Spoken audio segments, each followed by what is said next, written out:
Hi everyone, it's Mrs. Lunsford, and I have made you all a couple tutorials on how to draw fabric.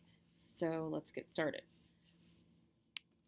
Okay, supplies you're going to need. I'd recommend some kneadable eraser. I would definitely grab a eraser stick, and I just used a 2B pencil. I was able to do everything that I needed with that. But if you want to grab more variety of pencils, feel free to do that. Then what I did was once I had my supplies gathered, I selected a portion of the basketball jersey that I wanted to create, and I did a line drawing of the most important details.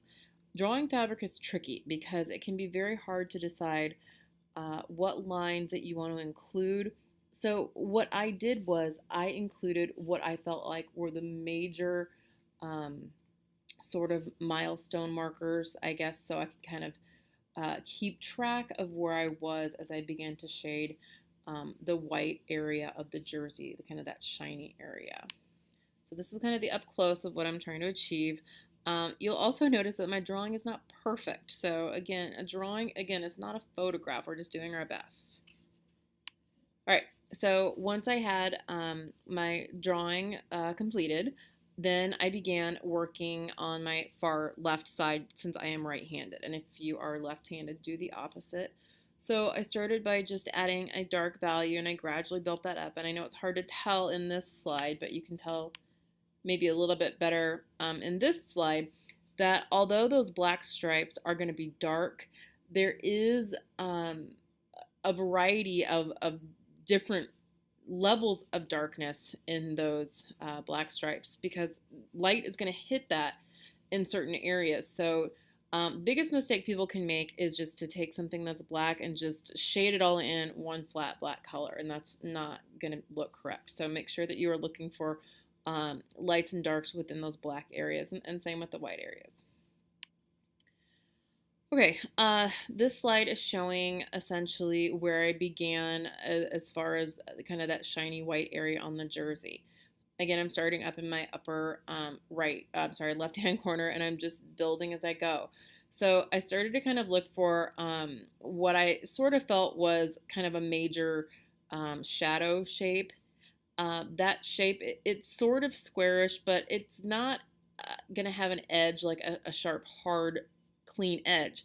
It has a defined area, but not a crisp edge. And I'm lightly building that up.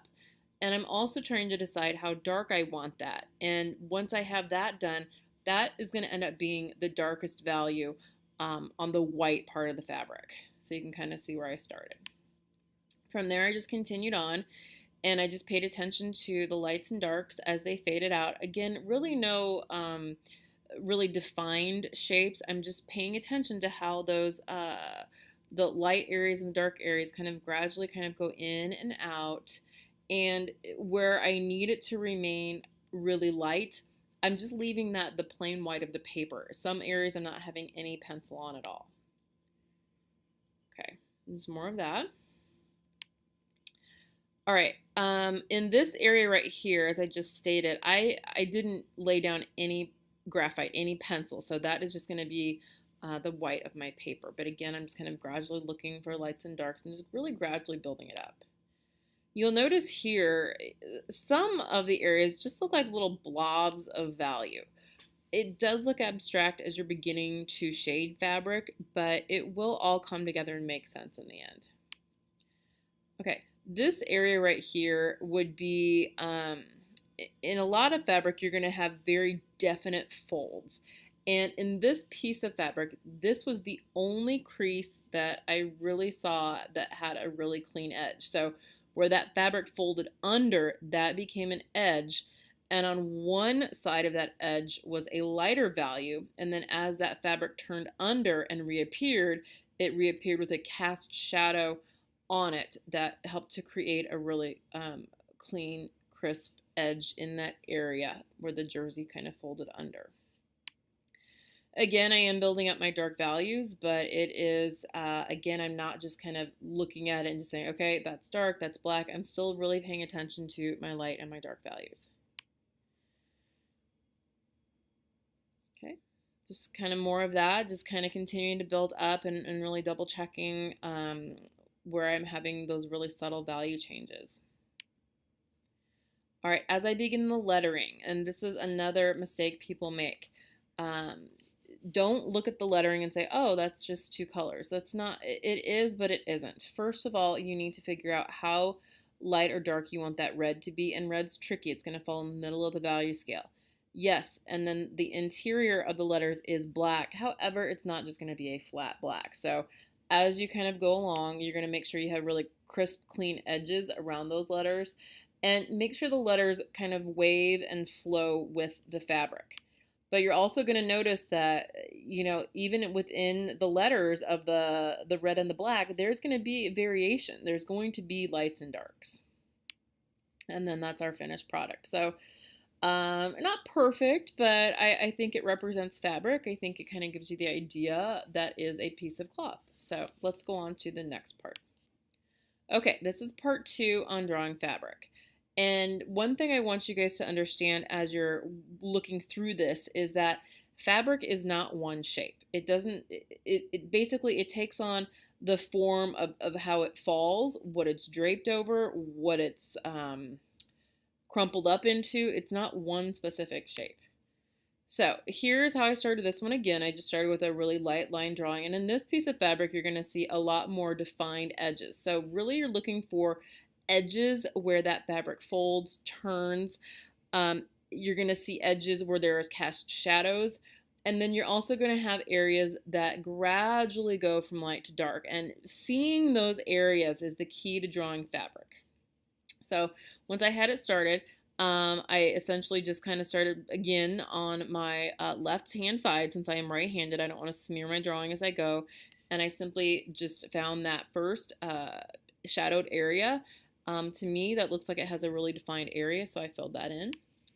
From there, I'm going to continue to kind of build up areas of light and dark values. I found another really kind of a deep cast shadow that has a crisp, clean edge to it. And I'm just beginning to fill those areas in. So again, just paying attention to where does my fabric have that really subtle value change and where are there really crisp edges. Okay, it's kind of building up that fabric as it kind of goes over, it kind of curves over towards the pot, paying attention again closely to those lights and darks.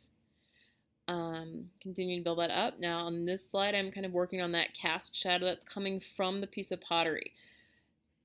Cast shadow is going to fall in a curve as it falls onto the fabric. That will be important to your drawing. Continuing on with that. Okay. And you're beginning to see my entire value range is being used. So even though I'm drawing a black piece of fabric, no matter what you're drawing, I think the finished product, it's important that you do have that entire value range. Okay, just continuing to build that up.